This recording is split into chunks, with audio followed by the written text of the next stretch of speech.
अब ये कन्वर्जन को लेकर जो कुछ एक मामलों को लेकर गाजियाबाद में बच्चों को गेमिंग के जरिए इन्फ्लुएंस करने की कोशिश का मामला सामने आया हो, रैन बसेरे में किसी ने दूसरे धर्म के आदमी को कन्वर्ट करने की कोशिश की हो, या दामो मध्य प्रदेश में एक स्कूल में टीचर जो है नौकरी उनको मिली है वो कन्वर्ट हो गए, ऐसे आरोप लग रहे हैं। इस सब के बीच ये सवाल हुए थे। मैं संगीत रागी जी के पास जाना चाहता हूँ। संगीत साहब, तौकीर रजा पहले तो ये मान ही नहीं रहे कि यार कैसे किसी बच्चे को गेम के जरिए मुसलमान बनाने की कोई कोशिश करेगा। एक फिर उन्होंने ये कहा कि कहां मुसलमानों के पास इतना पैसा है कि किसी को लालच देगा, पैसे देकर उसको मुसलमान बनाएगा। ये तो वीएचपी बजरंग दल के लोग करते हैं, ये बेईमानी ये करते हैं, ये पैसा देते हैं और इनसे और लड़कों से कहते हैं जाओ मुसलमानों की लड़कियों को लेकर आओ। ये आरोप आपके ऊपर उन्होंने पलट के रख दिया। देखिए, मैं अभी आपका डिबेट सुन रहा था सौरभ जी, तो मैं दो चीज़ें बहुत साफ कहना चाहूँगा। यदि एक मुस्लिम और हिंदू के बीच में स्पेशल मैरिज एक्ट के तहत मामला है, शादी होती है, तो वो स्पेशल मैरिज एक्ट के तहत ही एक हिंदू और एक मुसलमान की शादी हो सकती है।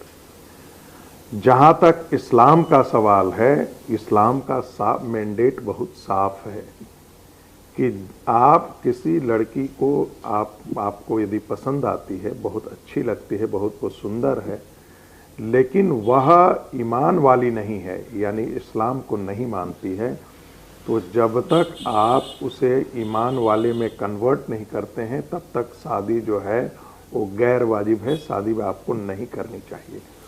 वैसे ही किसी लड़की को, यदि कोई लड़की मुस्लिम है और यदि किसी हिंदू से या किसी क्रिश्चियन से या गैर मुस्लिम को वो बहुत पसंद करती है, उसे जीवन साथी बनाना चाहती है, तो शादी तब तक नहीं कर सकती है जब तक वह उसे कन्वर्ट नहीं कर लेती है ईमान में।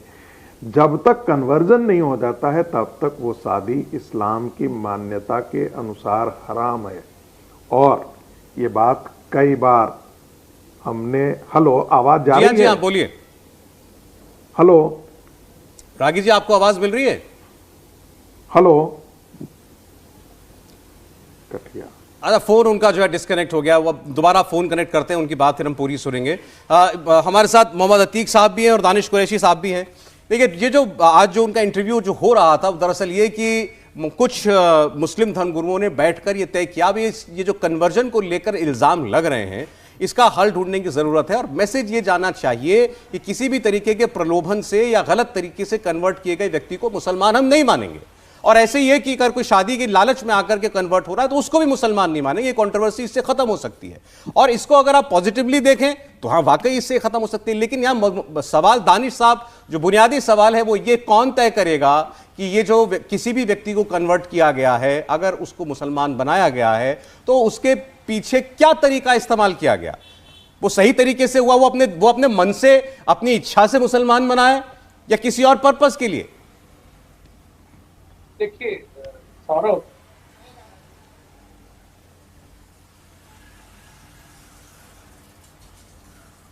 चलिए रागी साहब की बात पूरी सुन लेते हैं तब तक। जी रागी जी, सवाल किससे आप कर रहे हैं? दानिश से?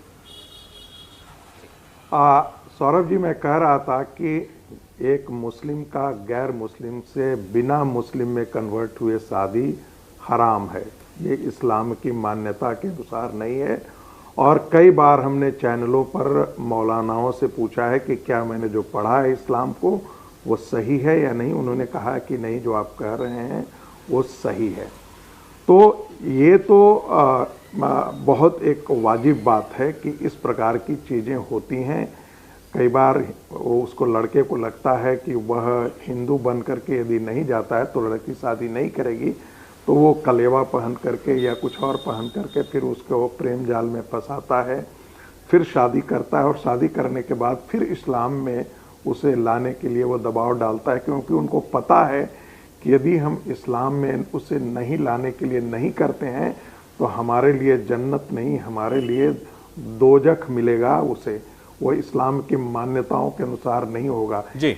यही जो दकियानूसी है, यही जो प्रतिगामी सोच है, उसी के कारण वो लगता है कि हम अपने दीन के अनुसार काम नहीं कर रहे हैं, हम अपने धर्म की मान्यताओं के अनुसार काम नहीं कर रहे हैं, इसलिए दूसरे धर्म को लोगों को वह अपने धर्म में लाने के लिए वो जोर जबरदस्ती और इस प्रकार की चीज़ें करता है। रही बात पैसों को लेकर के कि मुस्लिम समाज के पास, वाकई मुस्लिम समाज के पास पैसे नहीं हैं, लेकिन जो इस प्रकार की चीज़ें होती हैं, देखिए ये कब से शुरू हुआ, जब से सऊदी अरब और जो देश थे जिनको तेल उत्पादक देश थे, जब पेट्रो डॉलर जो है वो बहुत बहुतायत में उनके पास आने लगी, तो भारत में उन जगहों पर भी मस्जिदें खड़ी की गई जहां पर मुसलमानों की जनसंख्या नगण्य थी जी। इतना ही नहीं किया, उन्होंने सियाओं के मस्जिदों को खरीदना शुरू किया। इतना ही नहीं किया, उन सियाओं के मस्जिदों में पैसे देने शुरू किए।